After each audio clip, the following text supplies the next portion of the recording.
다시 돌아온 한국의 속삭이는 밤 이야기, 호스트 박슬기입니다. 오늘 밤 우리는 아주 특별한 주제를 가지고 돌아왔습니다. 바로 폐허 속의 메아리, 시간의 흐름 속에 잊혀지고 버려진 장소들에 남겨진 이야기들입니다. 오늘 들려드릴 이야기들은 모두 도시 탐험가, 즉 어백서 울백사라고 불리는 분들이 직접 겪었던 경험담입니다. 자, 시작해볼까요? 우리가 가장 먼저 열어볼 편지는 자신을 민지라고 밝힌 한 여성 청취자분께서 보내주셨습니다. 그녀는 자신을 단순히 낡은 건물을 촬영하는 사람이 아니라 그 장소가 품고 있는 기억과 슬픔을 느끼는 사람이라고 소개했습니다. 그녀가 겪었던 가장 잊을 수 없는 경험, 지금부터 함께 들어보시죠. 이야기의 주인공 김민지는 평범한 도시 탐험가가 아니었다. 그녀에게 버려진 장소들은 단순한 피사체가 아니었다. 그것은 시간의 흐름 속에 박제된 거대한 기억의 저장소였다.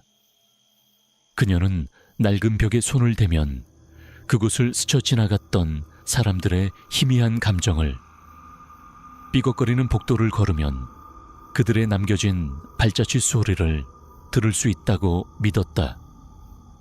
그녀의 카메라는 건물이 아닌 건물의 영혼을 담았다. 그녀가 이번에 찾은 곳은 수십 년간 방치된 채 흉가로 더 유명해진 선의고아원이었다.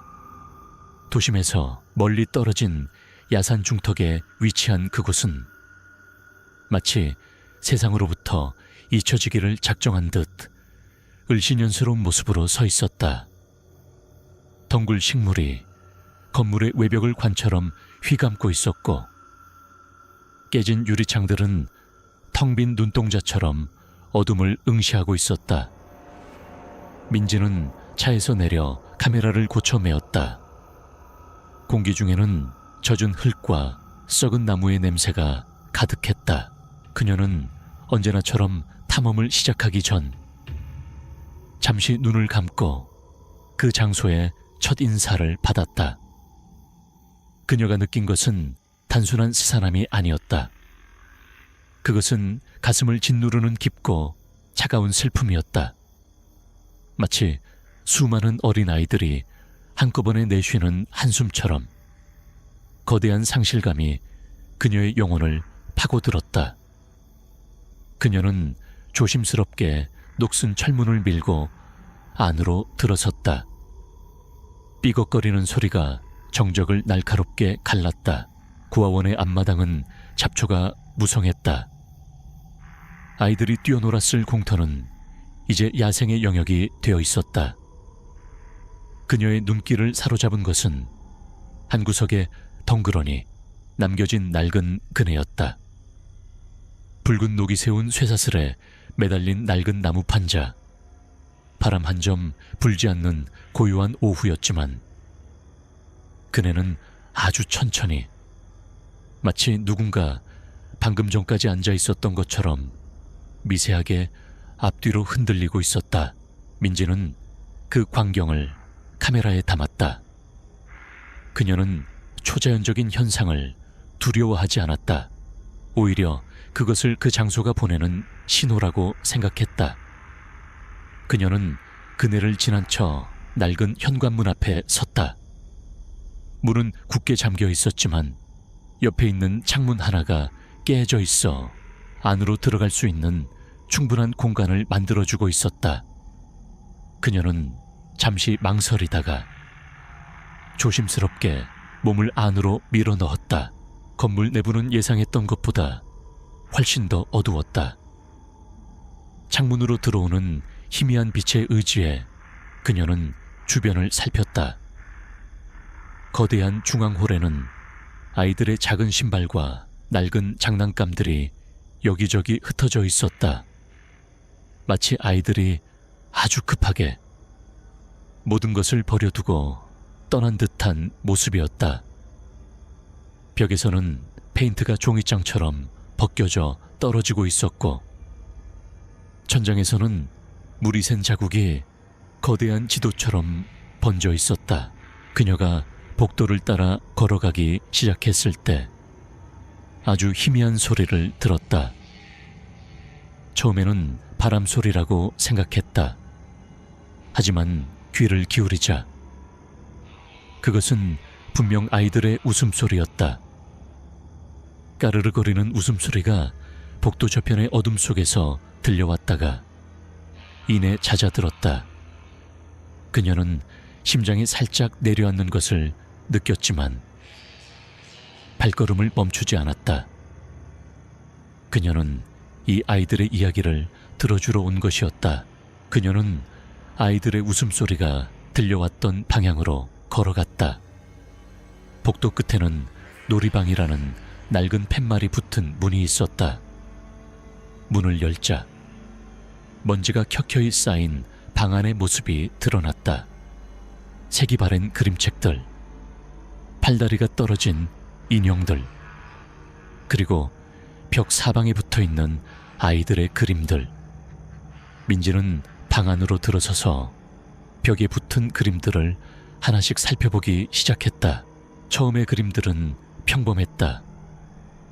아이들이 서툰 솜씨로 그린 해와 나무, 그리고 웃고 있는 가족들의 모습. 하지만 안쪽 벽으로 갈수록 그림의 내용은 점점 더 어둡고 기이해졌다. 웃고 있던 사람들의 얼굴은 점차 표정을 잃어갔고 밝은 색깔들은 검고 붉은색으로 대체되었다. 민지는 불길한 예감에 사로잡혔다.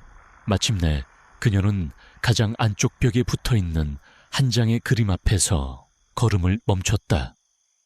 그 그림은 다른 그림들과는 비교도 할 수 없을 정도로 충격적이었다. 그림 속에는 여러 명의 아이들이 침대에 누워 울고 있었다. 그리고 그 아이들의 주위에는 얼굴이 없는 키가 큰 하얀 옷을 입은 사람들이 서 있었다. 그들의 손에는 길고 날카로운 주사기가 들려 있었다. 민지는 숨을 삼켰다. 이것은 아이의 평범한 상상력으로 그린 그림이 아니었다. 이것은 끔찍한 경험의 기록이었다. 하얀 옷을 입은 사람들, 그리고 주사기. 이것은 고아원이 아니었다. 이곳은 아이들을 대상으로 끔찍한 무언가가 자행되었던 실험실이었을지도 모른다. 그녀는 떨리는 손으로 그 그림을 카메라에 담았다. 그녀는 이 진실을 세상에 알려야만 했다. 그녀는 고아원의 다른 곳들도 조사해보기로 했다. 그녀는 아이들의 침실로 보이는 큰 방으로 들어갔다. 수십 개의 낡은 철제 침대가 줄지어 놓여 있었고 바닥에는 찢어진 담요 조각들이 널려 있었다. 민지는 이곳에서도 이상한 점을 발견했다. 몇몇 침대의 다리에는 낡은 가죽끈이 묶여 있었다. 아이들을 침대에 묶어두기 위한 용도임이 분명했다. 그녀는 침대 하나에 가까이 다가가 매트리스를 들어보았다. 그 아래에는 낡은 노트 한 권이 숨겨져 있었다. 그것은 한 아이의 그림 일기였다. 서툰 글씨와 그림으로 채워진 일기장에는 매일 밤 천사님이 찾아와 아프지 않은 주사를 놓아준다는 내용이 적혀 있었다. 그리고 주사를 맞은 다음 날이면 친구들 중 한 명이 좋은 곳으로 떠나 다시는 돌아오지 않았다고 쓰여 있었다. 민지의 심장은 차갑게 식어내렸다. 천사님은 아마도 하얀 가운을 입은 의사나 연구원이었을 것이다. 좋은 곳은 결코 좋은 곳이 아니었을 터였다. 그녀는 노트의 마지막 장을 펼쳤다. 그곳에는 단 한 문장이 피처럼 붉은 크레용으로 쓰여 있었다. 엄마, 보고 싶어요. 무서워요. 그녀는 더 이상 참지 못하고 눈물을 흘렸다. 그녀는 이 아이들이 겪었을 고통과 공포를 온몸으로 느낄 수 있었다. 그녀는 더 이상 이곳에 머물 수 없다고 생각했다. 그녀가 수집한 증거는 이것만으로도 충분했다. 그녀는 일기장을 가방에 넣고 서둘러 방을 빠져나왔다. 그녀가 복도를 걸어 나올 때 그녀는 등 뒤에서 수많은 아이들의 흐느낌 소리를 듣는 듯한 착각에 빠졌다. 그녀는 중앙홀을 가로질러 자신이 들어왔던 깨깨진 창문으로 향했다. 밖에서 들어오는 오후의 햇살이 그 어느 때보다도 따뜻하고 소중하게 느껴졌다. 그녀는 창틀에 발을 올리고 밖으로 나가려 했다. 바로 그 순간이었다. 그녀의 바로 등 뒤에서 아주 가깝고 선명한 아이의 목소리가 들려왔다. 선생님도 우리를 버리고 갈 거예요. 민지는 온몸이 얼어붙었다. 그것은 환청이 아니었다. 그것은 분명 누군가 그녀의 바로 등 뒤에서 속삭인 목소리였다. 그녀는 차마 뒤를 돌아볼 용기가 나지 않았다. 그녀는 눈을 질끈 감고 창문 밖으로 몸을 던지다시피 빠져나왔다. 그녀는 땅에 내려서자마자 미친 듯이 자신의 차를 향해 달렸다. 그녀는 뒤에서 수많은 아이들의 원망 섞인 울음소리가 자신을 따라오는 것을 들었다. 김민지는 제 시동을 걸고 미친 듯이 엑셀을 밟았다. 그녀는 백미러를 볼 용기조차 내지 못했다. 등 뒤에서 들려왔던 그 작고 선명한 목소리가 귓게 계속해서 맴돌았다. 선생님도 우리를 버리고 갈 거예요. 그것은 원망이 아니었다. 그것은 체념과 슬픔에 잠긴 마지막 희망을 붙잡으려는 아이의 간절한 질문이었다. 그녀는 눈물을 흘리며 밤의 도로를 질주했다. 그녀의 작은 스튜디오에 도착해서야 민지는 비로소 안도의 한숨을 내쉴 수 있었다. 하지만 고아원의 그 깊은 슬픔은 그녀의 마음속에 안개처럼 스며들어 있었다. 그녀는 자신이 겪었던 공포보다 그곳에 남겨진 아이들의 외로움에 더 가슴이 아팠다. 그녀는 더 이상 평범한 탐험가일 수 없었다. 그녀는 그들의 마지막 목격자이자 어쩌면 유일한 희망이 되어버린 것이다. 샤워를 마치고 따뜻한 차를 마시며 마음을 진정시킨 그녀는 카메라와 가방에서 꺼낸 낡은 일기장을 테이블 위에 올려놓았다. 화면 속 아이들의 그림과 노트에 남겨진 서툰 글씨들이 다시 한번 그녀의 마음을 무겁게 짓눌렀다. 하얀 옷을 입은 사람들, 아프지 않은 주사, 그리고 좋은 곳으로 떠난 친구들. 이 단서들은 하나의 끔찍한 진실을 향해 소리치고 있었다. 그녀는 사진들을 확대하며 다시 한번 꼼꼼히 살폈다. 아이들의 그림 속 주사기를 든 남자들의 가운에는 아주 희미하지만 식별 가능한 로고가 그려져 있었다. 그녀는 인터넷으로 그 로고를 검색하기 시작했다. 몇 시간의 검색 끝에 그녀는 마침내 그 로고의 주인을 찾아냈다. 그것은 수십 년 전 의문의 비리 스캔들로 해체된 신생바이오라는 제약회사의 로고였다.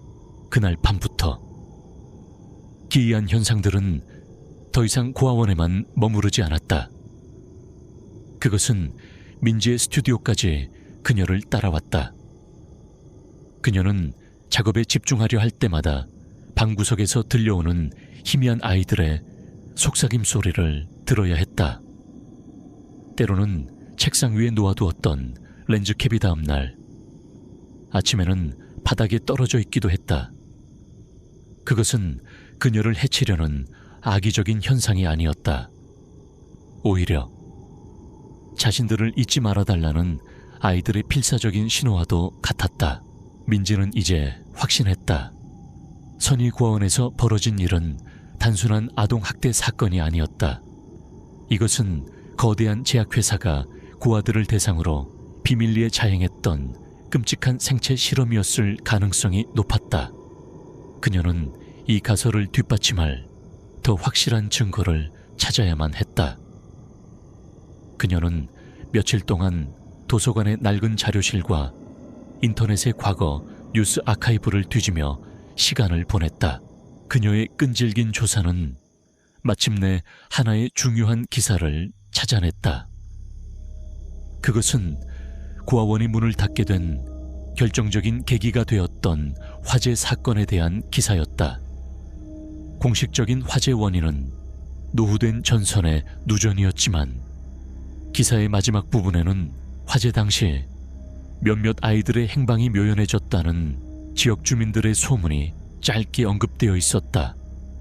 그리고 그 기사에는 신생바이오가 고아원의 주된 후원자였다는 사실 또한 명시되어 있었다.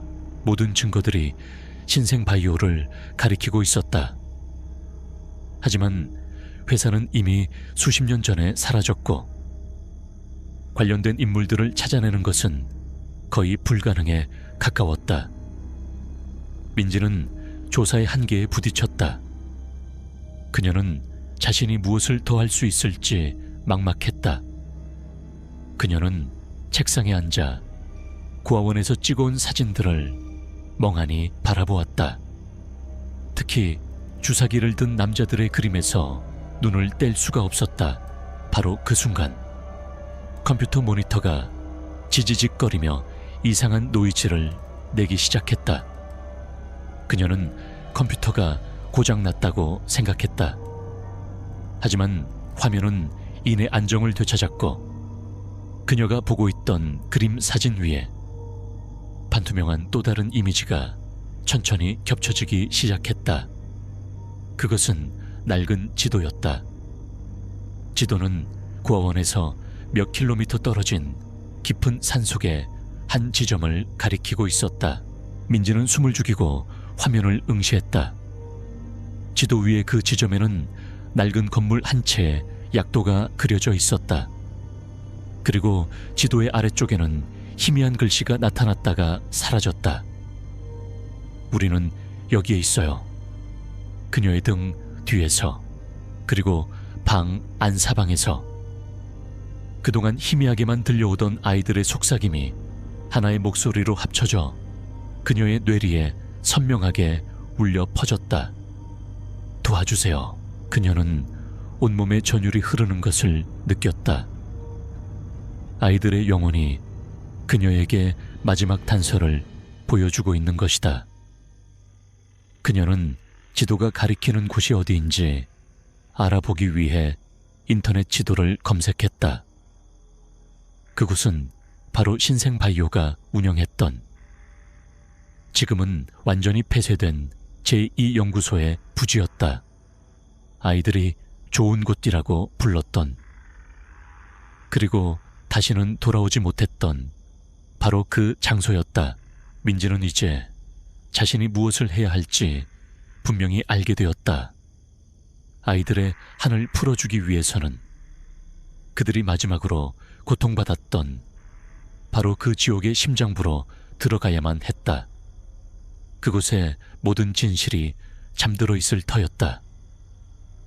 그것은 선의 고아원을 탐험하는 것과는 차원이 다른 위험한 일이었다. 하지만 그녀는 더 이상 두려워하지 않았다. 그녀의 마음속에는 이제 공포 대신 무거운 책임감과 굳은 결의가 자리 잡고 있었다. 그녀는 탐험을 위한 장비를 챙기기 시작했다. 더 강력한 손전등, 보조 배터리, 그리고 만일의 사태에 대비한 구급 상자. 그녀는 혼자 가야만 했다. 이것은 다른 탐험가들과 공유할 수 있는 종류의 탐험이 아니었다. 이것은 그녀와 고아원 아이들의 영혼 사이의 약속이었다. 그녀는 자신의 스튜디오 벽에 걸린 한 장의 사진을 바라보았다. 그것은 그녀가 탐험을 시작하기 전 웃고 있는 자신의 모습이었다. 그녀는 밤이 되기를 기다렸다. 낮에 그곳을 찾아가는 것은 너무 많은 사람들의 눈에 띌 위험이 있었다. 그녀는 어둠을 틈타 연구소의 비밀을 파헤쳐야만 했다. 시간이 흐르고 마침내 세상이 잠든 깊은 밤이 되자 그녀는 모든 준비를 마치고 채에 올랐다. 그녀의 목적지는 명확했다. 아이들의 마지막 비명이 잠들어 있는 곳, 신생바이오 제2연구소였다. 차를 몰아 산길을 오르는 동안 그녀의 마음은 놀랍도록 평온했다. 그녀는 더 이상 혼자가 아니었다. 그녀는 차의 뒷좌석과 조수석에서 수많은 아이들의 보이지 않는 영혼들이 그녀와 함께 가고 있다는 것을 느낄 수 있었다. 그들은 그녀에게 용기를 주고 있었다. 자신들의 억울한 진실을 밝혀줄 유일한 희망인 그녀를 마침내 그녀는 목적지에 도착했다. 녹슨 철조망으로 둘러싸인 거대한 부지 안쪽으로 달빛을 받아 하얗게 빛나는 낡은 연구소 건물이 유령처럼 서 있었다. 공기는 고아원보다 훨씬 더 차갑고 날카로웠다. 이곳은 슬픔이 아닌 순수한 고통과 공포만이 남아있는 장소였다. 민지는 차에서 내려 철조망의 끊어진 부분을 통해 안으로 들어섰다. 그녀의 마지막 탐험이 시작된 것이다. 신생바이오 제9연구소의 정문은 굳게 닫혀 있었지만 세월의 무게를 이기지 못한 담벼락의 한쪽 구석이 무너져 내려 그녀가 들어갈 수 있는 길을 만들어주고 있었다. 민지는 안으로 들어서며 숨을 죽였다. 이곳의 공기는 선의 고아원의 슬픔과는 전혀 다른 종류의 것이었다. 슬픔은 감정이지만 이곳에 남은 것은 감정조차 증발해버린 순수한 고통의 결정체와도 같았다. 건물은 거대한 콘크리트 상자처럼 보였다. 창문은 대부분 철판으로 막혀 있었고 유일한 입구인 것처럼 보이는 강철문은 굳게 닫혀 있었다. 그녀는 건물을 한 바퀴 돌며 다른 입구를 찾기 시작했다. 그때 그녀의 귓가에 다시 아이들의 속삭임이 들려왔다. 이번에는 훨씬 더 명확했다. 이쪽으로. 목소리는 건물의 뒤편, 덩굴로 뒤덮인 작은 환기구를 가리키고 있었다. 민지는 덩굴을 걷어내고 낡은 환기구 덮개를 힘겹게 열었다. 그 안에서는 지독한 약품 냄새와 곰팡이 냄새가 뿜어져 나왔다. 그녀는 잠시 망설였지만 아이들의 목소리가 그녀에게 용기를 주었다. 그녀는 몸을 구겨 넣어 좁은 환기구 안으로 기어 들어갔다. 어둡고 축축한 통로를 지나자 그녀는 마침내 건물의 내부 복도 한가운데로 떨어질 수 있었다. 연구소 내부는 완전한 어둠과 침묵에 잠겨 있었다. 그녀의 손전등 불빛만이 어둠을 가르며 먼지 쌓인 복도를 비췄다. 복도의 양옆으로는 수많은 연구실의 문들이 도열해 있었다. 대부분의 문에는 실험실 1, 표본 보관실 같은 팻말이 붙어 있었다. 그녀는 아이들의 목소리가 이끄는 대로 복도의 가장 깊숙한 곳을 향해 걸어갔다. 그녀가 복도의 모퉁이를 돌았을 때 그녀는 복도 저편에서 무언가 움직이는 것을 보았다. 하얀 가운을 입은 키가 큰 남자의 형상이었다. 그것은 너무나 순식간이라 민지는 자신이 헛것을 보았다고 생각했다. 하지만 그녀는 직감적으로 알 수 있었다. 이 건물에는 아이들의 영혼만 있는 것이 아니라는 것을, 아이들을 고통으로 몰아넣었던 바로 그 존재 또한 이곳을 떠나지 못하고 있다는 것을. 아이들의 속삭임은 그녀를 중앙 실험실이라고 쓰인 거대한 문 앞으로 이끌었다.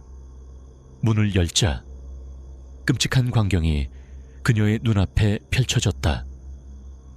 거대한 실험실 안에는 아이들의 몸에 맞게 제작된 작은 수술대와 정체를 알 수 없는 기괴한 의료기기들, 그리고 선반 위에는 뇌와 장기들이 담긴 수많은 표본병들이 진열되어 있었다. 이곳은 지옥의 축소판이었다. 민지는 공포에 질려 뒷걸음질 치려했다. 하지만 그녀는 도망칠 수 없었다. 그녀는 이곳에서 죽어간 아이들의 마지막 증거를 찾아야만 했다. 그녀는 떨리는 다리를 움직여 실험실 안을 조사하기 시작했다. 그때였다.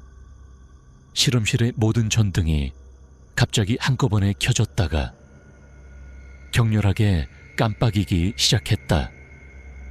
그리고 쇠로 된 의료기기들이 스스로 바닥에 떨어지며 날카로운 소음을 만들어냈다. 하얀 가운을 입은 남자의 망령이 그녀를 방해하고 있었다. 그는 자신의 끔찍한 비밀이 밝혀지는 것을 원치 않았던 것이다.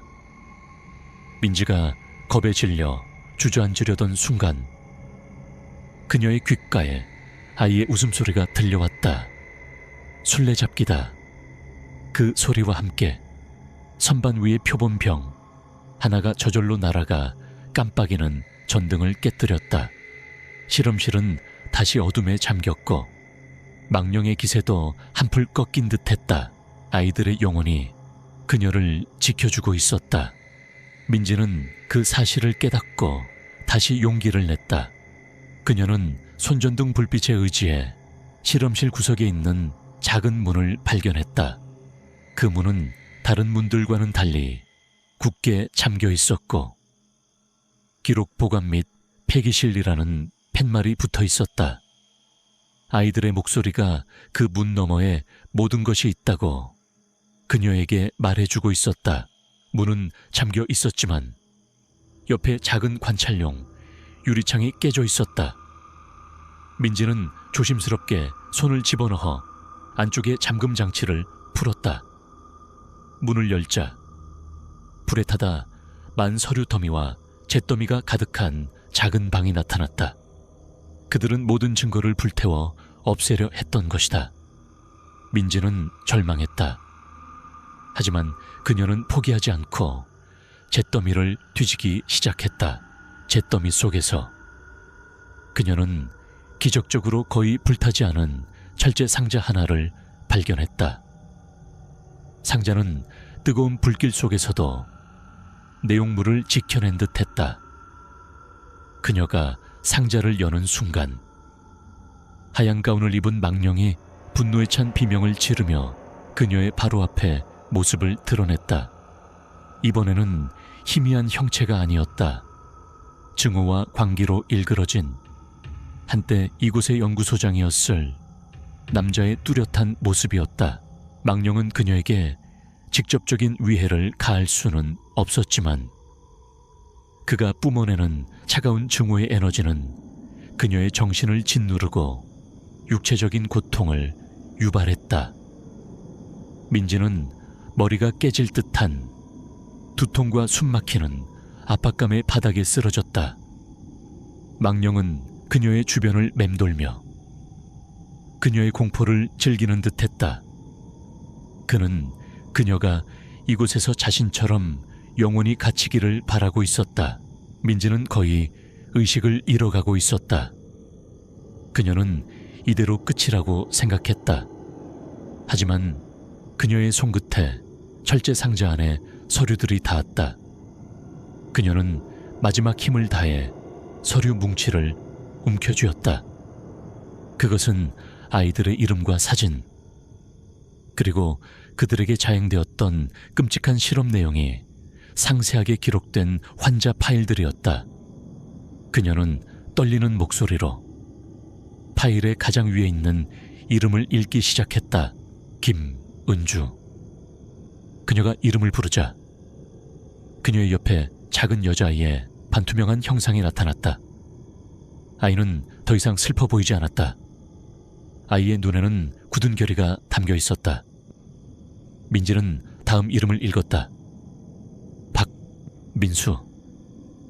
그녀의 옆에 또 다른 아이의 영혼이 나타났다.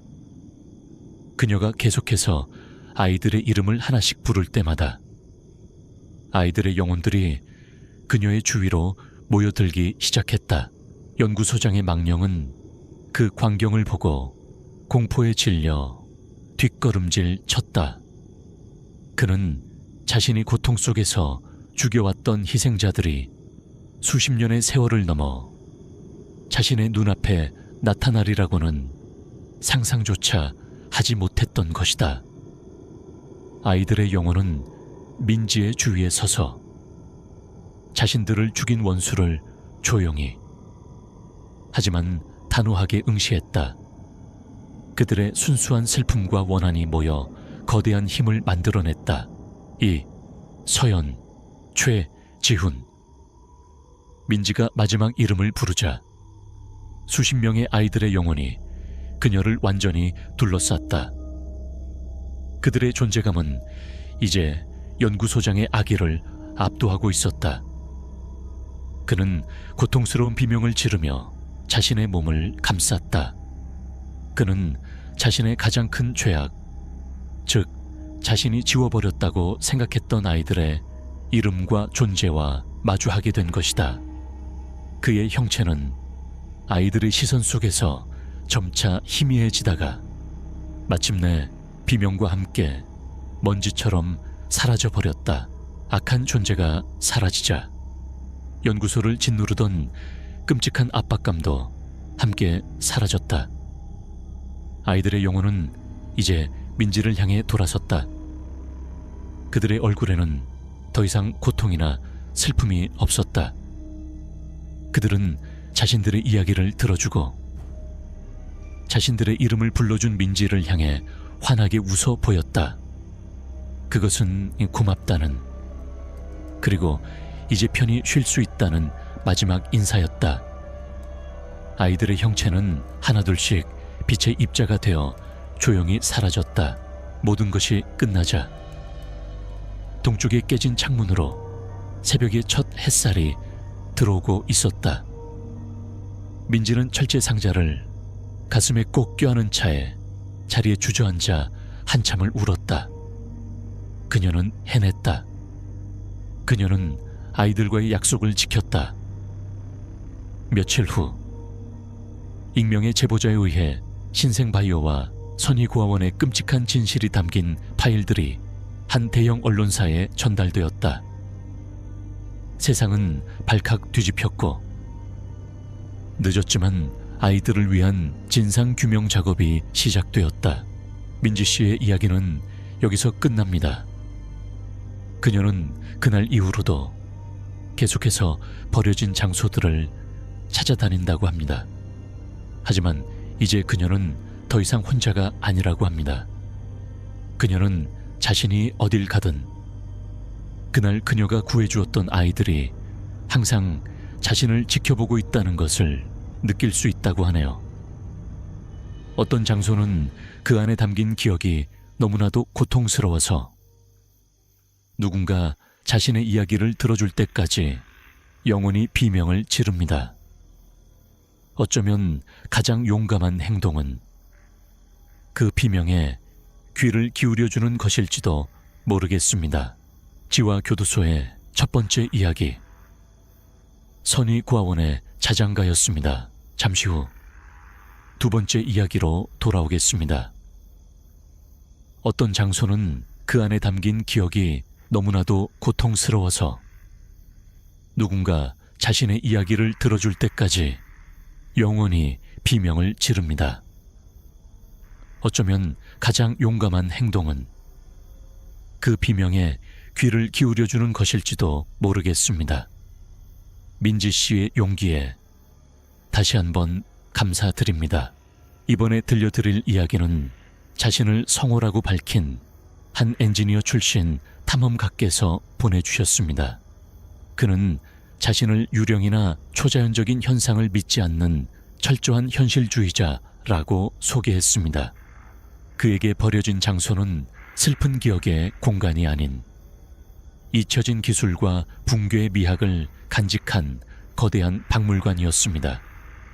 그런 그가 어떻게 자신의 이성으로는 도저히 설명할 수 없는 공포와 마주하게 되었는지 그의 차가운 기록을 따라가 보겠습니다. 박성호는 김민지와는 정반대의 탐험가였다. 그는 공학도였고 그의 눈에는 세상의 모든 것이 논리적인 인과관계로 이루어져 있었다. 그에게 유령은 뇌가 만들어내는 착각이었고 초자연 현상은 아직 과학적으로 규명되지 않은 물리 법칙일 뿐이었다.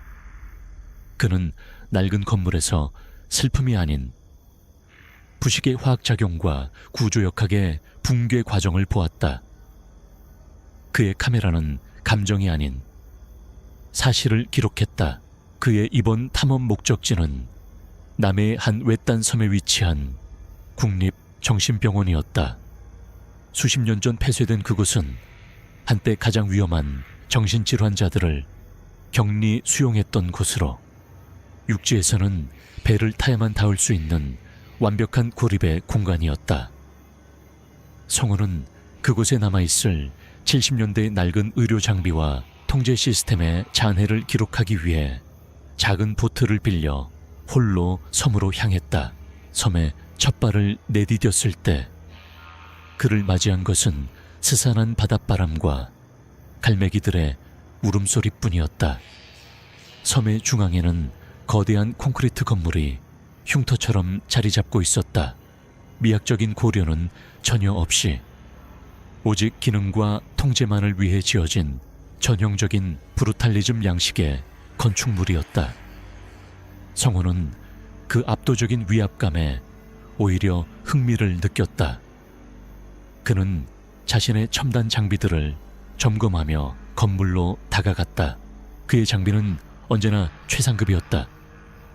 고해상도 DSLR 카메라와 여러 개의 렌즈, 어둠을 뚫는 강력한 LED 손전등, 그리고 만일의 사태에 대비한 무정의와 GPS 장치까지.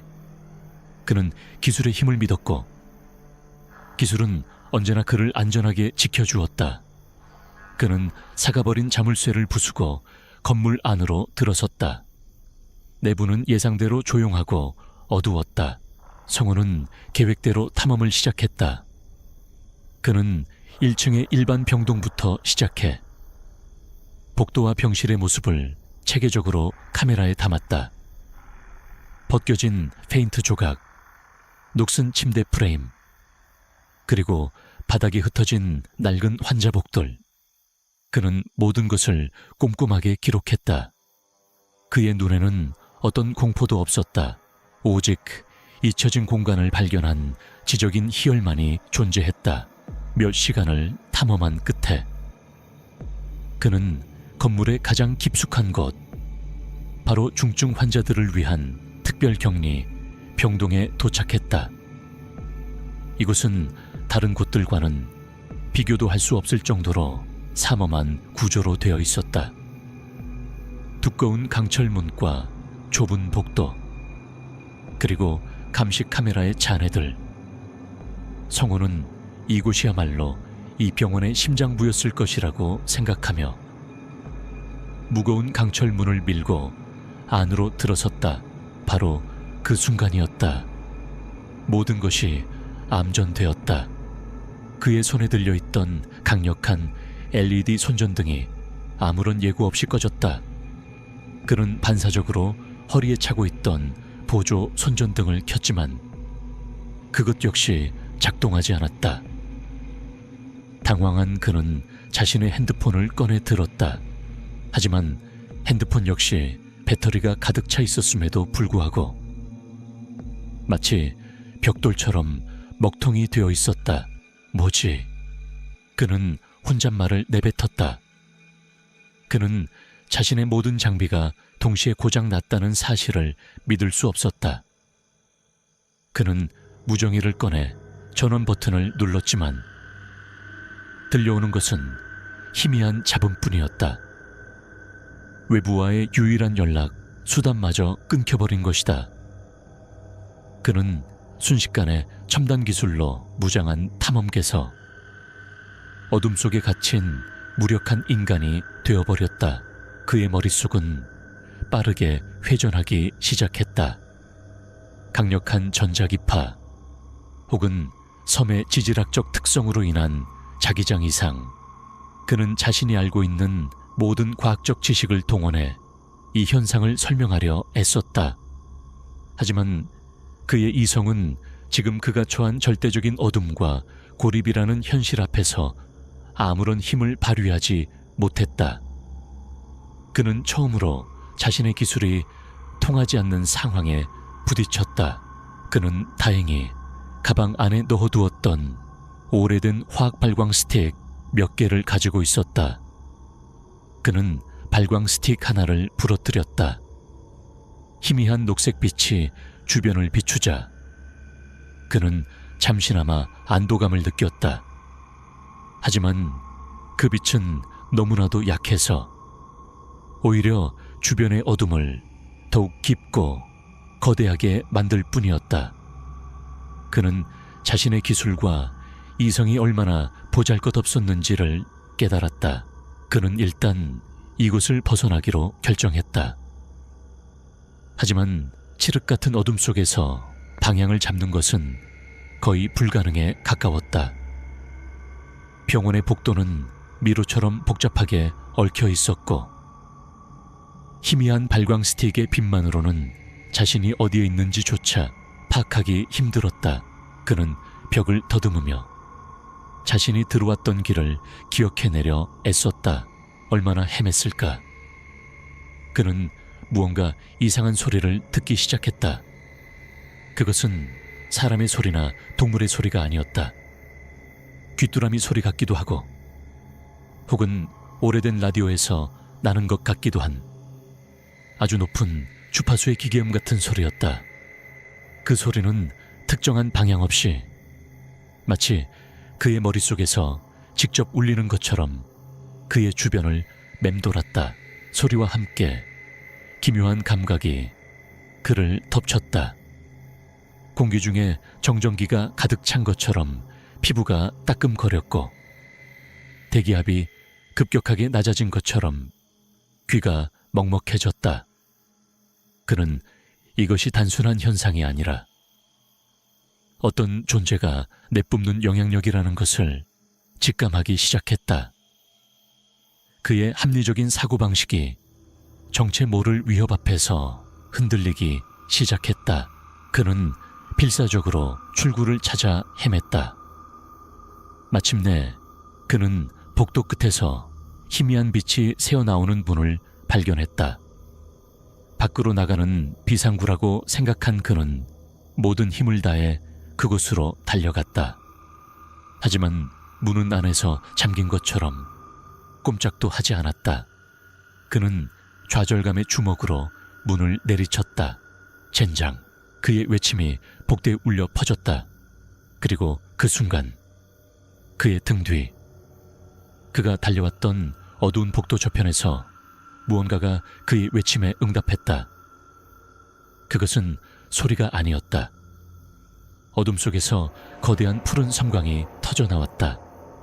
마치 거대한 정정이가 방전되는 것처럼 그 눈부신 빛은 1초도 안 되는 시간 동안 복도 전체를 대낮처럼 밝혔다. 그 짧은 순간 성호는 보았다. 복도는 아무런 형체도 없었다. 하지만 섬광이 터져나온 지점의 공간이 마치 뜨거운 아지랑이처럼 기묘하게 뒤틀리고 일렁이는 것을 그는 깨달았다. 이 모든 현상의 원인은 지질학적 특성이나 기계의 오작동이 아니었다. 그것은 존재였다. 그리고 그 존재는 이제 그가 이곳에 있다는 것을 명백히 알고 있었다. 푸른 섬광이 사라진 뒤 복도는 다시 깊은 어둠에 잠겼다. 박성호는 그 자리에 얼어붙은 채 움직일 수 없었다. 그가 본 것은 유령이나 괴물이 아니었다. 그것은 그의 이성적인 사고체계를 송두리째 뒤흔드는 물리학의 법칙을 거스르는 현상이었다. 그의 마음속에서 공포와 함께 지독한 지적 호기심이 고개를 들기 시작했다. 그는 자신이 마주한 존재의 정체를 알아내야만 했다. 하지만 지금은 분석할 때가 아니었다. 생존이 우선이었다. 그는 더 이상 어둠 속을 무작정 헤맬 수 없었다. 그에게는 생각할 시간과 안전한 공간이 필요했다. 그는 탐험 전에 머릿속에 넣어두었던 병원의 설계도를 필사적으로 떠올렸다. 2층에는 분명 강화된 벽과 강철문으로 만들어진 중앙보안 통제실이 있었다. 그곳이라면 적어도 잠시나마 안전을 확보할 수 있을 터였다. 그는 조심스럽게 발걸음을 옮기기 시작했다. 희미한 발광 스틱에 의지해 벽을 짚으며 통제실이 있을 법한 방향으로 나아갔다. 그가 움직이자 허공을 맴돌던 기이한 기계음이 그를 따라오기 시작했다. 소리는 점점 더 가까워졌다. 때로는 그의 바로 뒤에서, 때로는 천장 위에서 들려왔다. 그는 보이지 않는 포식자에게 추격당하고 있다는 것을 명백히 느낄 수 있었다. 얼마나 지났을까? 그의 손끝에 차갑고 두꺼운 강철문이 감촉이 느껴졌다. 중앙 통제실. 그는 거의 다 왔다는 안도감에 문을 열려고 했다. 하지만 문은 전자 잠금 장치로 잠겨 있었다. 전원이 나간 지금 이 문은 거대한 소의 덩어리에 불과했다. 그는 절망했다. 바로 그 순간 그의 등 뒤에서 다시 한번 공기가 일렁이는 듯한 압박감이 느껴졌다. 그것이 다가오고 있었다. 그는 다급하게 주변을 살폈다. 그의 눈에 통제실 문 옆에 작은 배전반이 들어왔다. 그는 공학도의 본능으로 배전반 덮개를 뜯어냈다. 복잡한 전선들. 그는 자신의 지식을 총동원해 비상전력을 공급하는 회로를 찾아내려 애썼다.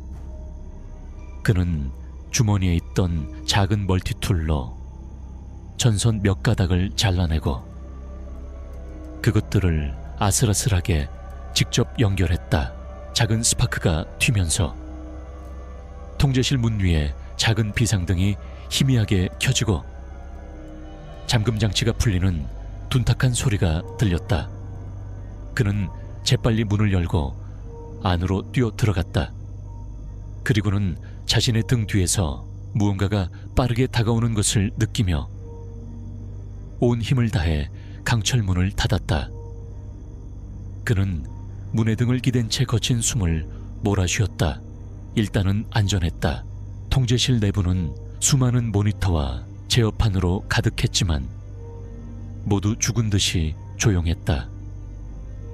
그는 예비용 발광 스틱을 하나 더 부러뜨려 방 안을 밝혔다. 그는 이곳에서 무언가 단서를 찾을 수 있기를 바랐다. 그는 캐비닛과 서랍들을 뒤지기 시작했다. 대부분은 텅 비어 있거나 쓸모없는 서류들 뿐이었다. 그가 거의 포기하려던 순간 그는 가장 아래쪽 서랍에서 낡은 상자 하나를 발견했다. 상자 안에는 낡은 카세트 테이프 녹음기와 날짜와 이름이 적힌 수십 개의 카세트 테이프가 들어있었다. 이것은 아마도 병원의 중요한 기록들을 아날로그 방식으로 백업해둔 것이리라. 성호는 이것이 전자기장을 교란시키는 존재의 영향을 받지 않았을 것이라고 판단했다. 그는 테이프들을 하나씩 살폈다. 그의 눈은 최 박사 마지막 기록 비상사태라고 적힌 테이프 위에서 멈췄다. 그의 손이 살짝 떨렸다. 그는 테이프를 낡은 녹음기에 집어넣었다. 다행히 녹음기 안에는 낡은 배터리가 들어있었다. 그는 조심스럽게 재생 버튼을 눌렀다. 지지직거리는 잡음과 함께 한 남자의 다급하고 공포에 질린 목소리가 흘러나오기 시작했다. 그것은 이 지옥 같은 섬에서 일어났던 모든 일의 진실을 담고 있는 목소리였다. 기록을 시작한다. 나는 최인혁 박사다. 만약 누군가 이 기록을 듣는다면 이미 모든 것이 끝났다는 뜻이겠지. 목소리의 주인은 숨을 헐떡이고 있었다. 그의 등 뒤로는 비명소리와 정체를 알 수 없는 파열음이 희미하게 들려왔다. 우리의 실험은 실패했다. 완벽한 실패다. 우리는 정신 에너지를 제어하려 한 것이 아니었다. 우리는 그것을 순수한 에너지 형태로 변환시켜 무기화하려 했다. 최 박사의 고백은 충격적이었다. 이곳은 정신병원이 아니었다. 인간을 실험체로 사용하는 비밀 무기 개발 연구소였던 것이다. 우리는 가장 강력한 정신 에너지를 가진 환자들을 이용했다. 그들을 증폭기로 삼아 그들의 정신을 붕괴시켜 순수한 에너지로 추출해내려 했다. 대부분의 실험체들은 그 과정에서 사망하거나 식물인간이 되었다. 하지만 피험체 칠륨 파버는 달랐다. 최 박사의 목소리가 두려움으로 떨리기 시작했다. 그의 정신 에너지는 우리의 예상을 뛰어넘는 것이었다. 증폭장치가 그의 힘을 견디지 못하고 폭주했다. 엄청난 에너지 방출과 함께 그의 육체는 분자 단위로 분해되어 사라졌다. 우리는 그가 죽었다고 생각했다. 하지만 우리는 틀렸다. 그의 육체는 사라졌지만 그의 순수한 의식과 에너지는 살아남았다. 아니, 다른 형태로 진화했다. 그는 이제 순수한 전작이 에너지로 이루어진 생명체가 되었다. 그는 물리적인 형태가 없지만 주변의 모든 에너지를 흡수하며 자신의 존재를 유지한다. 전자기기, 배터리, 심지어는 살아있는 생물의 생체 전기, 신호까지도. 이제 성호는 모든 것을 이해했다. 그의 장비들이 고장난 이유, 그리고 그가 느꼈던 기묘한 감각들. 그가 마주한 것은 유령이 아니었다. 그것은 인간의 오만함이 만들어낸 전기로 살아가는 비물질적인 포식자였던 것이다. 최 박사의 목소리는 거의 울부짖음에 가까워지고 있었다. 그것이 우리를 사냥하고 있다. 그것은 우리가 가진 에너지를 느끼고 끌린다 문을 부수고 녹음은 끔찍한 비명소리와 고압 전류가 방전되는 듯한 날카로운 소음과 함께 갑자기 끊겼다. 그리고 남은 것은 테이프가 돌아가는 공허한 소리뿐이었다. 성우는 멍하니 녹음기를 내려다보았다. 공포가 그의 온몸을 덮쳤다. 그는 이제 자신이 상대해야 할 존재의 정체를 명확히 알게 되었다. 그것은 그저 이 장소를 떠도는 것이 아니었다. 그것은 사냥을 하고 있었다. 성우는 더 이상 단순한 피해자가 아니었다. 그는 이제 공학자로서 이 비이성적인 포식자의 법칙을 분석해야만 했다. 그것은 에너지를 흡수하고 에너지에 끌린다. 그렇다면 그가 가진 유일한 무기는 무엇인가? 바로 에너지 그 자체일지도 모른다. 그는 생각에 잠겼다. 바로 그 순간 통제실의 강철문 밖에서 들려오던 기계음이 갑자기 더 크고 더 공격적으로 변했다. 그는 깨달았다. 카세트 녹음기의 작은 모터와 스피커에서 나오는 미세한 에너지가 그것의 주의를 끌었던 것이다. 그는 급히 녹음기를 껐다. 하지만 이미 늦었다. 문 밖에서 낮은 윙윙거리는 소리가 들리기 시작했다. 그리고 그 소리와 함께 그가 굳게 닫아 놓았던 두꺼운 강철문이 부르르 떨리기 시작했다. 마치 거대한 자석에 이끌리는 쇠부티처럼. 그것은 밖에 있었다. 그리고 안으로 들어오려 하고 있었다. 강철문이 굉음을 내며 떨렸다. 문틈에서는 푸른 스파크가 튀었고 금속이 달아오르는 냄새가 방 안에 퍼지기 시작했다. 박성호는 자신이 강철로 된 관 속에 갇혔다는 것을 깨달았다. 밖의 존재는 단순한 유령이 아니었다. 그것은 물리적인 힘을 가진, 문을 녹여버릴 수도 있는 위험한 에너지체였다. 이곳에 머무르는 것은 곧 죽음을 의미했다. 그는 탈출해야만 했다. 그는 필사적으로 다른 탈출구를 찾았다. 그의 눈에 천장에 있는 낡은 환기구 덮개가 들어왔다.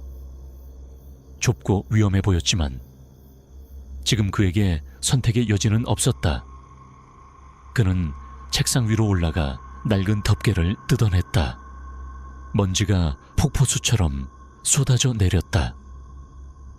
그는 마지막으로 격렬하게 떨리고 있는 강철문을 한번 쳐다보고는 어두운 환기구 안으로 몸을 밀어 넣었다. 환기구 내부는 관처럼 좁고 차가웠다. 먼지와 녹슨 쇠 냄새가 그의 코를 찔렀다. 그는 오직 팔꿈치와 무릎에 의지해 어둠 속을 기어가야만 했다. 밖에서 들려오던 문이 떨리는 소리는 이내 멀어졌다. 하지만 정체 모를 기계음은 금속 통로를 타고 더욱 크고 명확하게 울려 퍼졌다.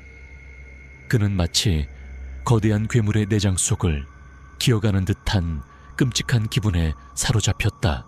그에게는 계획이 있었다. 공학자로서의 그의 뇌는 극도의 공포 속에서도 해결책을 찾고 있었다. 밖의 존재는 에너지에 끌린다. 그렇다면 더 크고 더 강력한 에너지원을 다른 곳에서 만들어낸다면 그것을 유인할 수 있을 것이다. 그리고 이 병원에서 가장 큰 에너지원은 바로 지하층에 있을 비상발정이었다. 그는 환기구 통로를 이용해 지하층으로 향하기로 결심했다. 그것은 목숨을 건 도박이었다. 그는 수십 년간 사용되지 않은 낡은 발전기가 제대로 작동할 것이라고 장담할 수 없었다. 하지만 그것이 그가 가진 유일한 희망이었다. 그는 설계돼서 보았던 기억을 더듬어 지하층으로 이어지는 수직 통로를 찾아 기어가기 시작했다. 그의 온몸은 땀과 먼지로 뒤범벅이 되었고 날카로운 철판 조각에 살이 찢기는 고통을 느껴야 했다. 얼마나 지났을까? 그는 마침내 아래쪽으로 이어지는 거대한 수직 통로를 발견했다. 그는 낡은 사다리를 붙잡고 조심스럽게 아래로 내려가기 시작했다.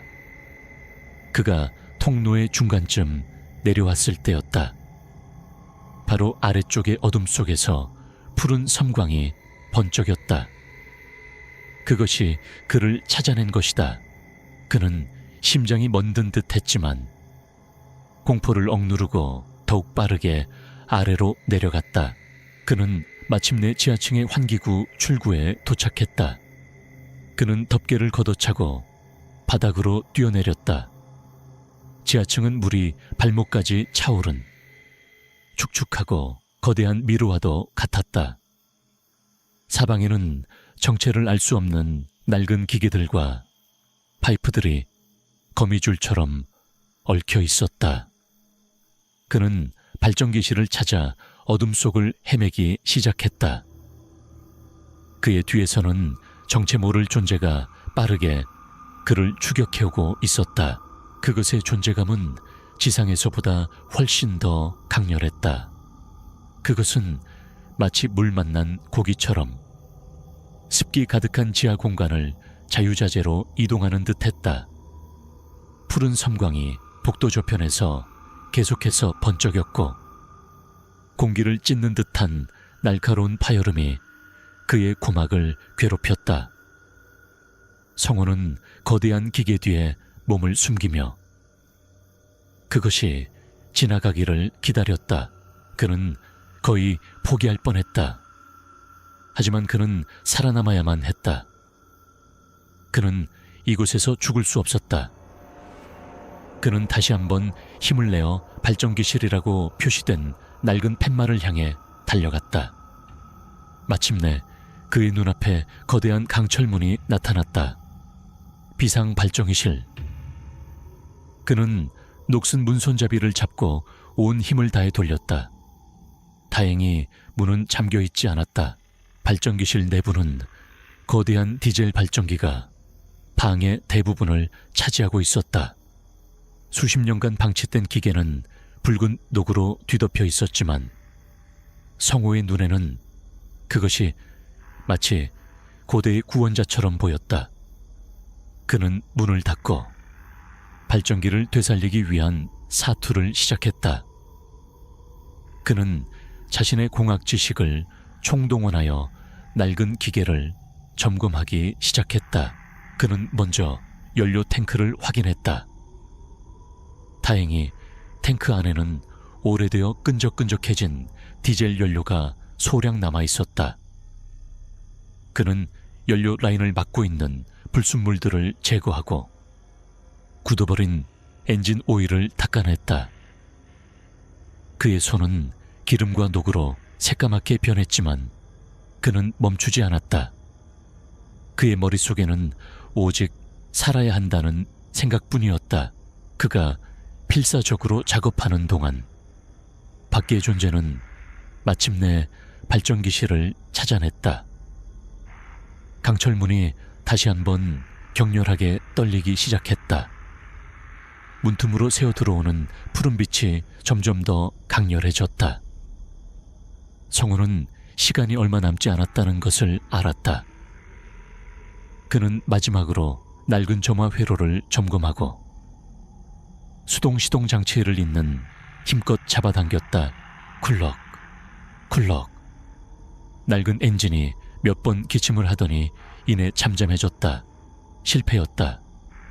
문은 이제 금방이라도 부서져 버릴 것처럼 굉금을 내고 있었다. 성우는 절망했다. 그는 마지막으로 거의 기도하는 심정으로 시동장치를 다시 한번 잡아당겼다.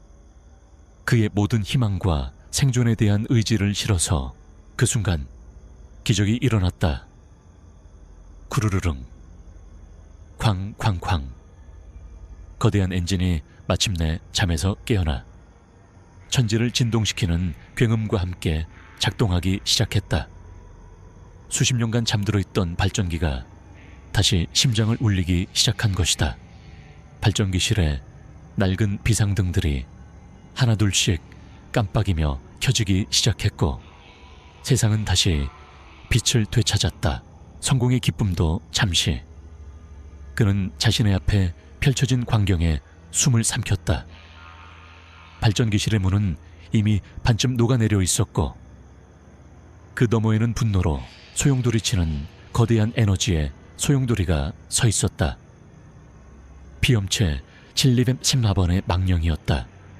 그것은 굉금을 내며 작동하는 발전기를 노려보고 있었다.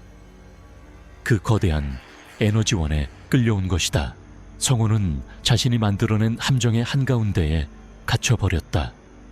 그의 등 뒤에는 굉음을 내며 전기를 생산하는 거대한 기계가, 그리고 그의 앞에는 그 에너지를 집어삼키기 위해 다가오는 굶주린 포식자가 있었다.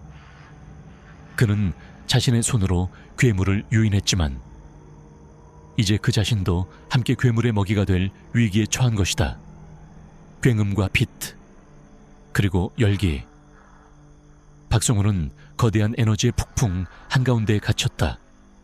등 뒤에서는 낡은 디젤 발전기가 세상을 부술듯이 포효하고 있었고, 눈앞에서는 피엄체 714번의 망령이 전기의 소용돌이가 되어 춤추고 있었다. 그것은 문지방을 넘어 방 안으로 서서히 스며 들어오고 있었다. 그것의 존재만으로도 공기 중의 모든 먼지 입자들이 파랗게 타오르는 듯했다. 성우는 뒷걸음질 쳤다.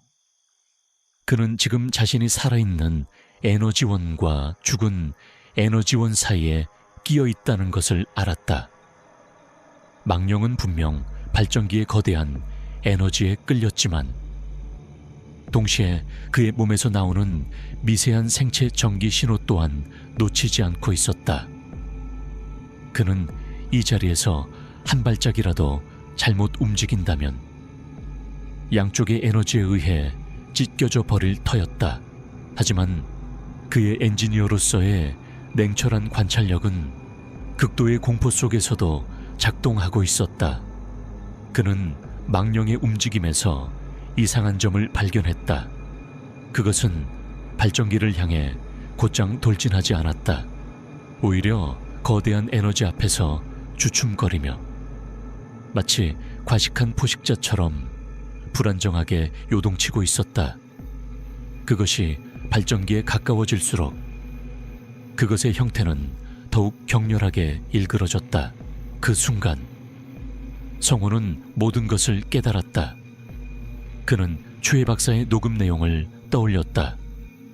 피엄체 7골 아이비 마하번은 통제된, 실험 속에서 정제된, 정신 에너지를 다루도록 만들어진 존재였다. 하지만 지금 그가 마주한 것은 수십 년 된 디젤 발전기가 뿜어내는 거칠고 불안정하며 원시적인 에너지였다. 그것은 망령에게 있어서 맛있는 먹이가 아니라 소화할 수 없는 독과도 같았던 것이다. 그것의 약점은 과부하였다. 성우는 마침내 이 비이성적인 존재를 파괴할 수 있는 유일한 공학적인 해법을 찾아냈다. 그는 발전기 옆 벽에 붙어있는 거대한 주 차당이 패널을 보았다. 모든 안전장치를 무시하고 발전기의 모든 출력을 한꺼번에 방출시킬 수 있는 비상 바이패스 레버가 그곳에 있었다. 그의 계획은 자살 행위에 가까웠다. 그는 망령에게 발전기의 모든 에너지를 한꺼번에 먹여 말 그대로 터뜨려버릴 생각이었다. 그러기 위해서는 방을 가로질러 망령에게 더 가까이 다가가야만 했다. 그는 숨을 깊게 들이마셨다. 이것이 그의 마지막 도박이었다. 그는 바닥을 구르듯 몸을 날려 차당이 패널을 향해 달려가기 시작했다. 그의 움직임을 감지한 망령이 분노에 찬 괴성을 질렀다. 그것의 몸에서 수십 개의 정의 채찍이 뻗어 나와 성호를 향해 날아왔다. 그는 필사적으로 몸을 피했지만 그중 하나가 그의 팔을 스쳤다. 살이 타는 끔찍한 고통과 함께 그의 몸은 벽으로 내동댕이 쳐졌다. 그는 고통 속에서도 정신을 잃지 않으려 애썼다. 그는 비틀거리며 다시 일어섰다. 차당이 패널은 이제 불과 몇 미터 앞에 있었다. 망령은 그의 저항에 더욱 격분하여 거대한 에너지 구체의 형태로 그의 앞을 가로막았다. 더 이상 피할 곳은 없었다. 성호는 자신의 마지막 힘을 쥐어짜내어 에너지 구체를 정면으로 뚫고 달려나갔다. 그의 몸이 전기의 장막을 통과하는 순간 그는 온몸의 세포가 찢어지는 듯한 고통을 느꼈다. 마침내 그의 손이 거대한 비상 레버에 닿았다. 그는 자신의 모든 체중을 실어 낡고 삐걱거리는 레버를 아래로 내렸다. 죽어라. 이 괴물아. 그의 외침과 함께 발정이는 단말마의 비명을 지르며 모든 안전장치가 풀렸다. 방 안의 모든 조명들이 굉음과 함께 터져나갔고 발전기에서 나온 거대한 번개가 마치 살아있는 용처럼 망령을 향해 쏘아졌다. 망령은 이전과는 비교도 할 수 없는 거대한 에너지를 그대로 받아냈다. 그것은 고통스러운 정정이 소음을 내며 격렬하게 경련했다. 그것의 몸은 잠시 동안 태양보다도 더 밝게 빛나며 부풀어 올랐다. 그리고 다음 순간 빛과 소리에 거대한 내파와 함께 모든 것이 침묵 속으로 사라졌다. 발전기는 마지막 연기를 뿜으며 멈춰 섰고 방 안에는 완전한 어둠과 정적만이 남았다. 성우는 바닥에 쓰러진 채 가쁜 숨을 몰아쉬었다. 그의 온몸은 끔찍한 고통에 시달렸지만 그는 살아남았다. 그를 짓누르던 기이한 압박감과 기계음은 완전히 사라져 있었다. 그것은 진짜 침묵, 텅 빈 공간의 고요함이었다. 그는 마지막 남은 화학 발광 스틱을 부러뜨렸다. 희미한 녹색빛 아래 더 이상 아무것도 없었다. 그는 지친 몸을 이끌고 발전기실을 빠져나왔다. 더 이상 그를 방해하는 것은 아무것도 없었다. 그는 칠흑 같은 어둠을 뚫고 마침내 병원의 출입구를 찾아냈다. 그가 밖으로 나왔을 때 동쪽 하늘에서 새벽의 첫 햇살이 비치고 있었다. 그는 해안가로 걸어가 주저없이 차가운 바닷속으로 몸을 던졌다. 그는 육지를 향해, 새로운 삶을 향해 필사적으로 헤엄쳐 나갔다. 박성호 씨는 그날 이후 다시는 버려진 장소를 탐험하지 않는다고 합니다. 그는 편지의 마지막에 이렇게 썼습니다. 나는 여전히 유령을 믿지 않는다. 하지만 나는 그날 인간의 오만함이 과학의 이름으로 무엇을 창조할 수 있는지를 보았다. 그리고 나는 그것을 두 번 다시 마주하고 싶지 않다. 이성적인 한 남자의 세계관을 송두리째 흔들어 놓은 끔찍한 경험이었습니다. 이제 오늘 밤의 마지막 이야기만을 남겨두고 있습니다. 앞선 두 이야기가 낯선 장소에서 마주한 공포에 대한 것이었다면 이번 이야기는 가장 익숙해야 할 장소, 바로 자신의 집에서 시작된 한 남자의 고백입니다. 청취자 여러분 중 한 분인 준 씨가 보내주신 그의 가족에 얽힌 비밀스러운 이야기입니다. 이제 오늘 밤의 마지막 이야기만을 남겨두고 있습니다. 앞선 두 이야기가 낯선 장소에서 마주한 공포에 대한 것이었다면 이번 이야기는 가장 익숙해야 할 장소, 바로 자신의 집에서 시작된 한 남자의 고백입니다. 청취자 여러분 중 한 분인 준 씨가 보내주신 그의 가족에 얽힌 비밀스러운 이야기입니다. 이야기는 준의 고백으로 시작되었다. 그는 자신의 진짜 이름이 이준영이며 한때 대한민국 경제계의 한 축을 담당했던 윤 씨의 가문의 마지막 후계자라는 사실을 밝혔다. 그는 할아버지인 윤 회장의 그림자에서 벗어나기 위해 성을 바꾸고 과거를 숨긴 채 살아왔다고 했다. 그가 길 잃은 영혼들 탐험대라는 팀을 만들어 폐허를 찾아다녔던 것은 어쩌면 가장 잊고 싶었던 폐허인 자신의 집으로부터 도망치기 위한 몸부림이었을지도 모른다.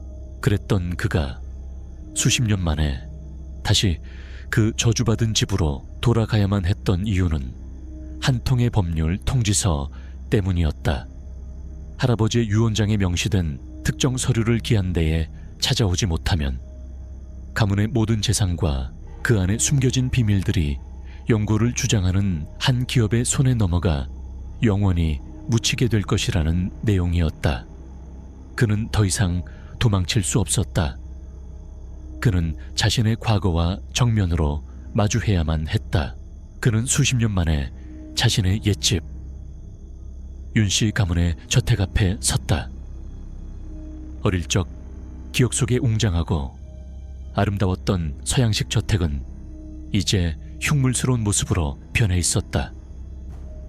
담쟁이 덩굴이 건물의 벽을 시체처럼 휘감고 있었고 정원은 잡초가 우거진 정글이 되어 있었다. 그가 어릴 적 아버지와 함께 그네를 탔던 거대한 나무는 반쯤 썩어 문드러져 있었다. 이곳의 시간은 오래전에 죽어버린 듯했다.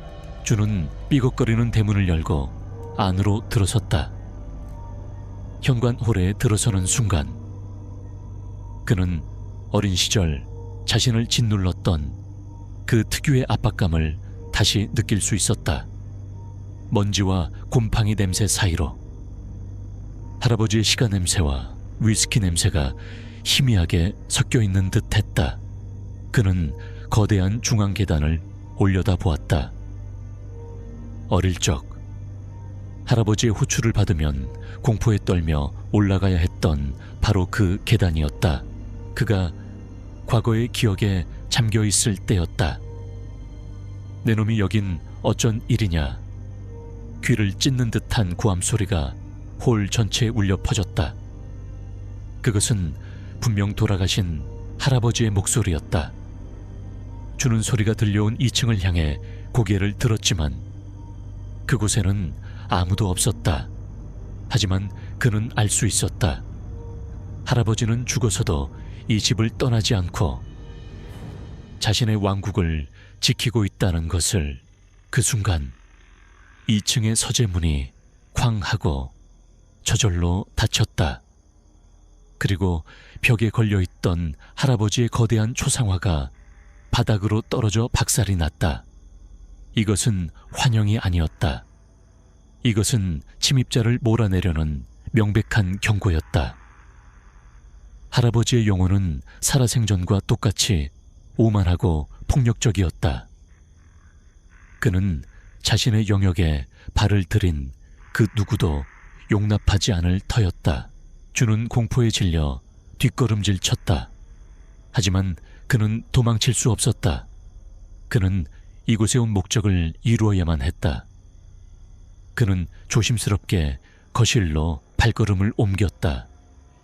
거실은 어릴 적 모습 그대로였지만 모든 가구 위에는 하얀 천이 덮여 있어 마치 유령들이 앉아있는 것처럼 보였다.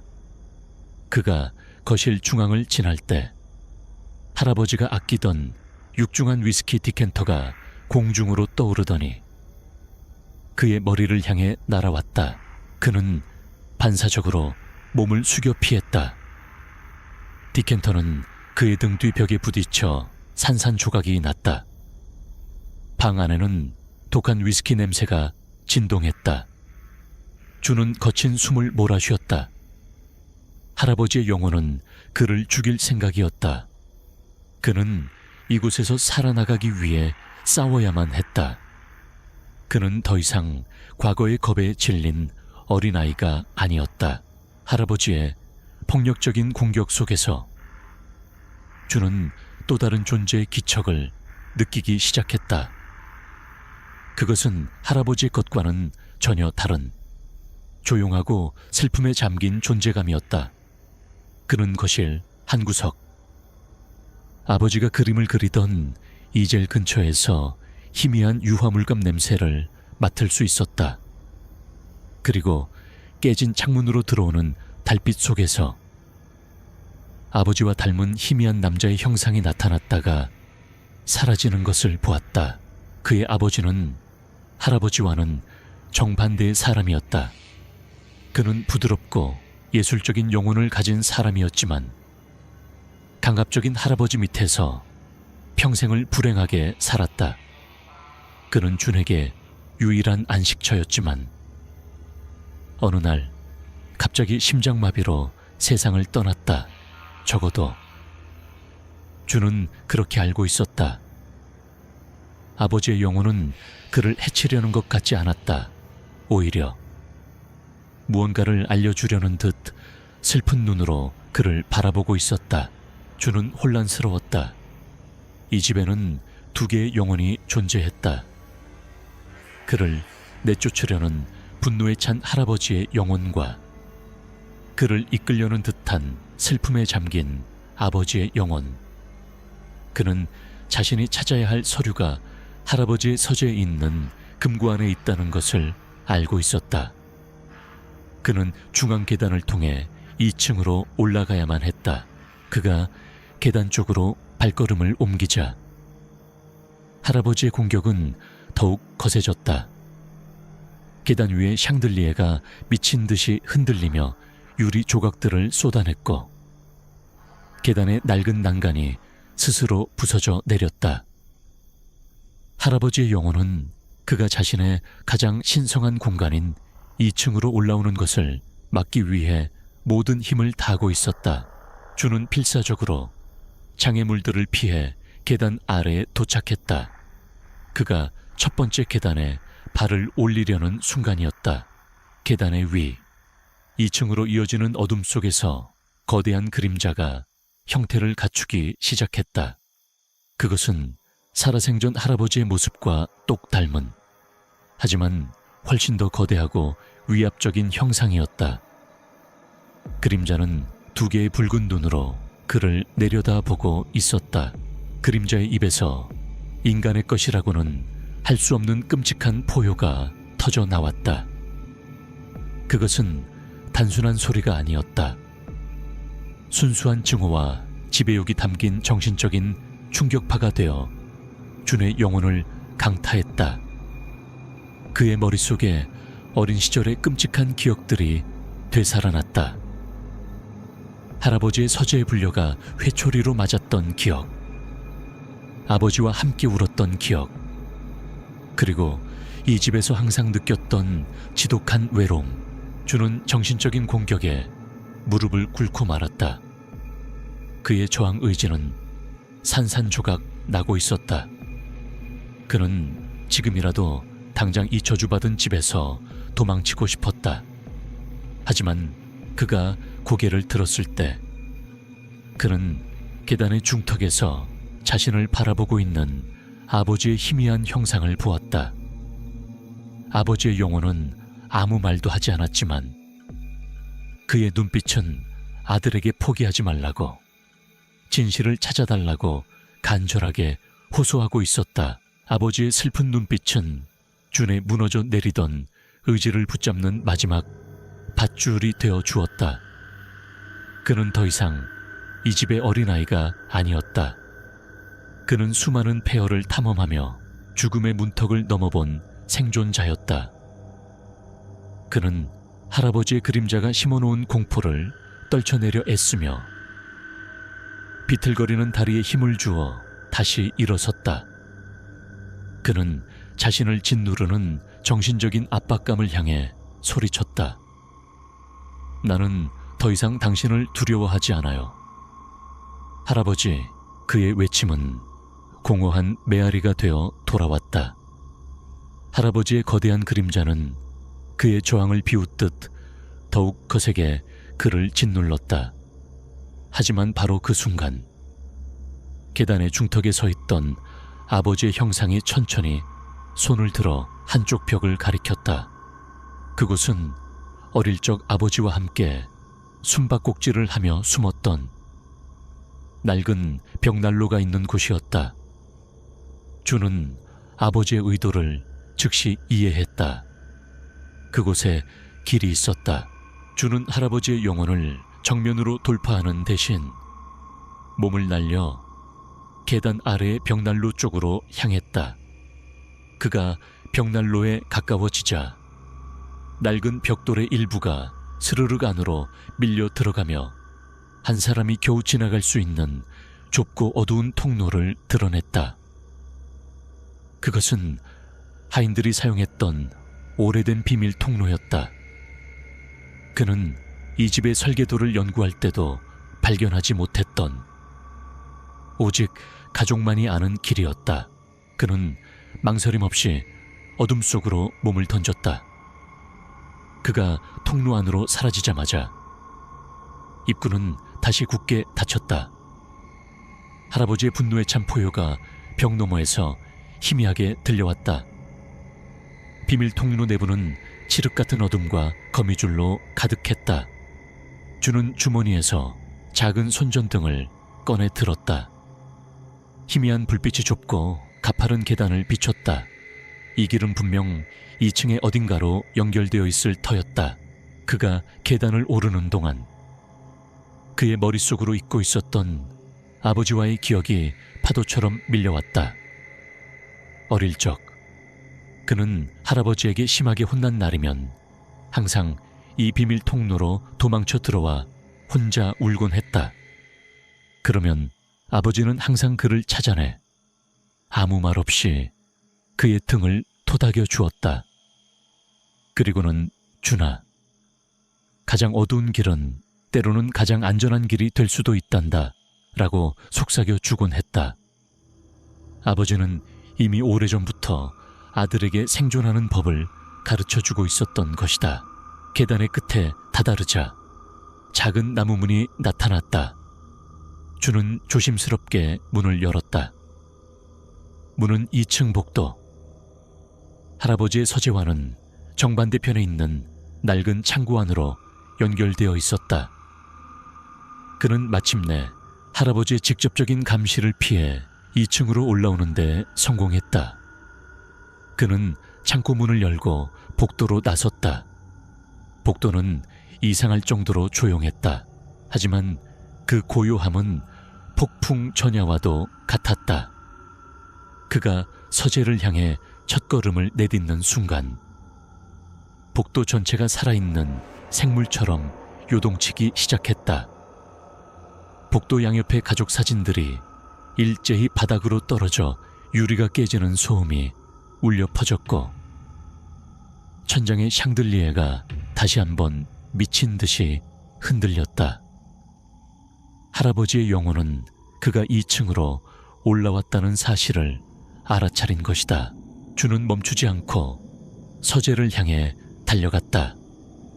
그의 앞길을 막으려는 듯 복도 끝에 있던 육중한 갑옷 장식이 굉음을 내며 그의 앞으로 넘어져 길을 막았다. 그는 쓰러진 갑옷을 뛰어넘었다. 그러자 이번에는 복도의 바닥이 늪처럼 물컹거리며 그의 발목을 잡으려 했다. 그는 필사적으로 발을 빼내며 앞으로 나아갔다. 이 모든 물리적인 공격 속에서도 준은 더 이상 공포를 느끼지 않았다. 오히려 그의 마음속에는 차가운 분노가 타오르고 있었다. 이것은 할아버지가 평생 동안 가족들에게 가했던 폭력과 통제의 연장선일 뿐이었다. 그는 더 이상 당하고만 있지 않겠다고 다짐했다.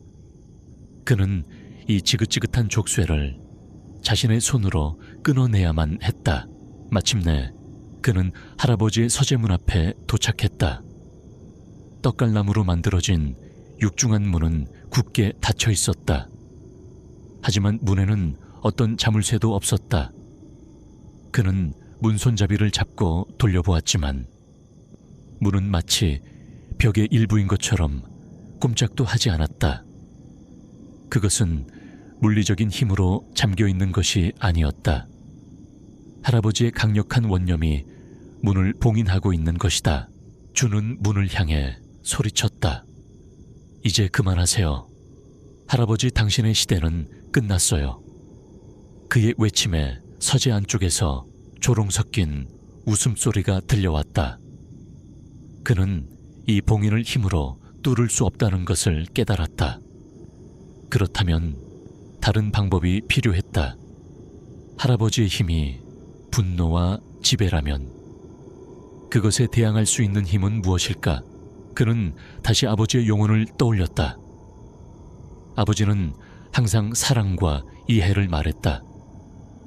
그는 주머니를 뒤져 아버지가 돌아가시기 전 자신에게 주었던 유일한 유품을 꺼내 들었다.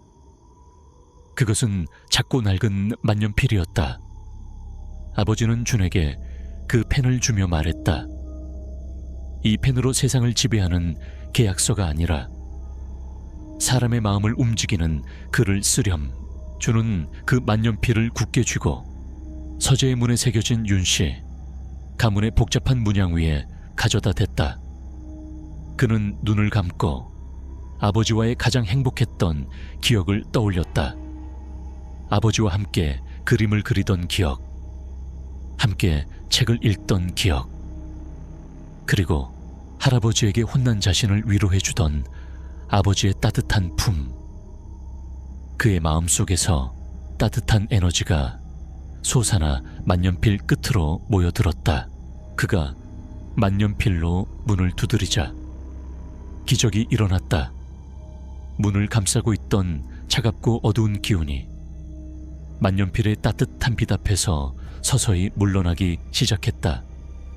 서재 안쪽에서 할아버지의 고통스러운 비명소리가 들려왔다.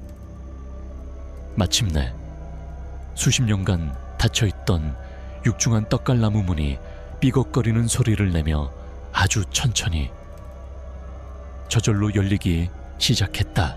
주는 만년필을 든 차에 조심스럽게 서재 안으로 들어섰다. 서재 내부는 시간이 멈춘 듯 수십 년 전의 모습 그대로였다. 거대한 책상과 가죽 의자, 그리고 벽면을 가득 채운 책들. 공기 중에는 여전히 할아버지의 시가 냄새와 위스키 냄새가 짙게 배어 있었다. 그리고 그는 느낄 수 있었다. 방 안에는 할아버지의 분노에 찬 영혼과 아버지의 슬픔에 잠긴 영혼이 함께 소용돌이치고 있다는 것을. 방의 중앙 거대한 책상 위에는 그가 찾아야 할 서류가 들어있을 법한 낡은 금고가 놓여 있었다. 그가 금고를 향해 발걸음을 옮기는 순간 책상 뒤의 거대한 의자가 스스로 삐걱거리며 돌아갔다. 그리고 그곳에는 이제까지보다 훨씬 더 뚜렷하고 분노에 찬 할아버지의 망령이 앉아 그를 노려보고 있었다. 마지막 싸움이 시작되려 하고 있었다. 할아버지의 망령은 책상 뒤 의자에 앉아 살아생전과 똑같은 오만한 자세로 준을 내려다 보았다.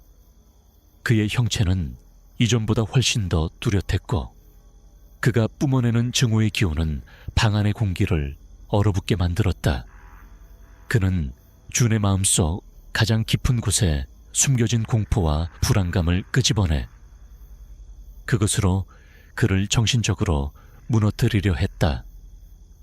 준의 눈앞에 과거의 실패와 좌절의 순간들이 환영처럼 스쳐 지나갔다.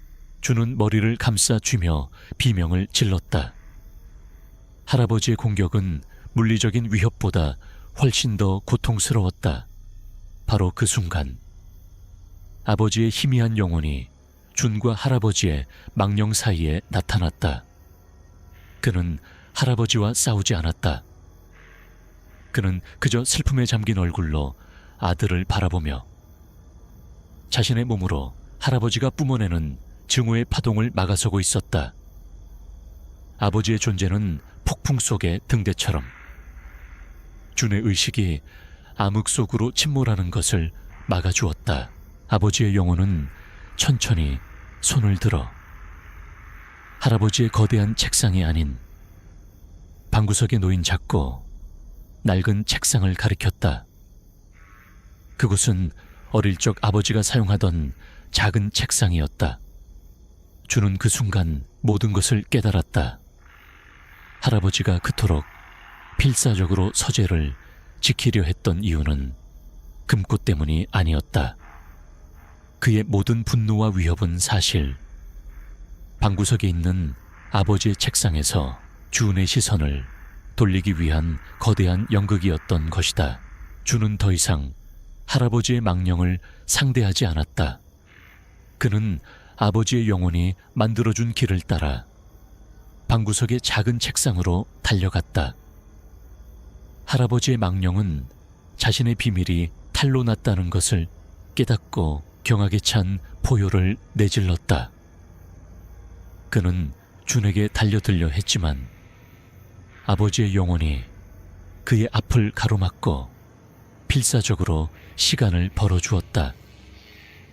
아들을 지키려는 아버지의 사랑은 죽어서도 변치 않았던 것이다.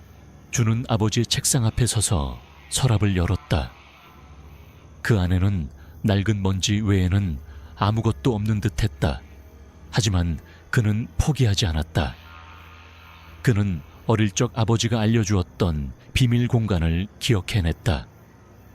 그는 서랍의 바닥을 특정 순서대로 두드렸다. 그러자 딸깍하는 소리와 함께 서랍의 안쪽 벽이 열리며 숨겨져 있던 작은 공간이 드러났다. 그 안에는 낡은 일기장과 작은 열쇠가 달린 상자가 들어있었다. 그는 떨리는 손으로 일기장을 펼쳤다. 그것은 아버지의 일기였다. 그의 유려한 필체로 쓰인 일기장에는 할아버지의 강압적인 통제 아래서 겪었던 고통과 슬픔, 그리고 아들인 준에 대한 애틋한 사랑이 담겨 있었다. 준은 눈물을 흘리며 마지막 장을 향해 페이지를 넘겼다. 그리고 그곳에서 그는 수십 년간 감춰져 왔던 끔찍한 진실과 마주하게 되었다. 아버지의 죽음은 심장마비가 아니었다. 일기장의 마지막 부분에는 아버지의 유서가 적혀 있었다. 그는 할아버지의 사업이 사실은 신생 바이오와 같은 불법적인 생체 실험에 자금을 대고 있었다는 사실을 알게 되었다고 고백했다. 그는 아버지를 막으려 했지만 실패했고, 그 죄책감과 절망 속에서 결국 이 서재에서 스스로 목숨을 끊었던 것이다. 준아, 사랑하는 내 아들아, 이 아비는 괴물을 막지 못했다. 하지만 너는 다르기를 바란다. 이 집안의 저주를 네 대에서 끊어주렴. 이 상자 안에 모든 증거가 있다. 부디 나를 용서해다오. 준이 아버지의 마지막 글을 소리내어 읽자 서재 전체가 밝은 빛으로 가득 찼다. 그의 등 뒤에 서 있던 아버지의 영혼이 마침내 모든 한을 풀고 평화로운 미소를 지으며 그를 바라보고 있었다. 아버지의 영혼은 아들의 어깨를 마지막으로 한번 따뜻하게 감싸 안아주고는 빛의 입자가 되어 조용히 사라졌다. 그의 슬픈 이야기가 마침내 세상에 알려지고 그는 안식을 찾은 것이다.